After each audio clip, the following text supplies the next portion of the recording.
was Pablo Picasso who said that every child is born an artist. The problem is how to remain an artist once he grows up. So when do we lose this ability to be unabashedly creative? Ken Robbins, in that famous TED Talk that he gave, said that creativity is something that school kills through regimentation and discipline to somehow destroy this notion of creativity. And while I think there's some truth to that, I think there's another side to it as well, because creativity is fundamentally about finding that passion, that fire, something that causes you to want to achieve something which is otherwise nearly impossible. It was Steve Jobs who said that creativity is just connecting things, and people who are creative, they feel sometimes almost guilty because all they've done is they've observed something which everyone else has observed, and they've been able to connect it in a way that no one else has.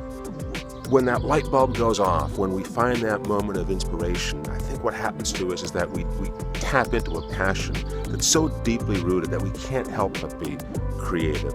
It's what brings out the energy, the enthusiasm, the wonder in the child inside of all of us. So the question in my mind is not, are we creative? The question is, what inspires us to be creative? What causes us to find that source of energy and passion, that burning desire to solve difficult, complex problems?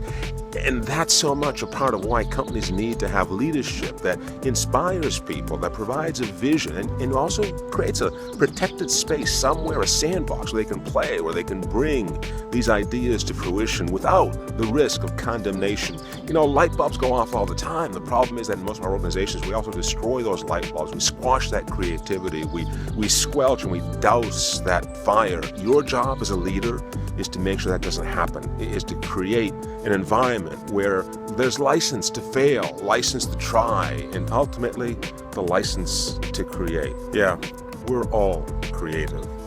We're born that way. The question is, how do we stay that way?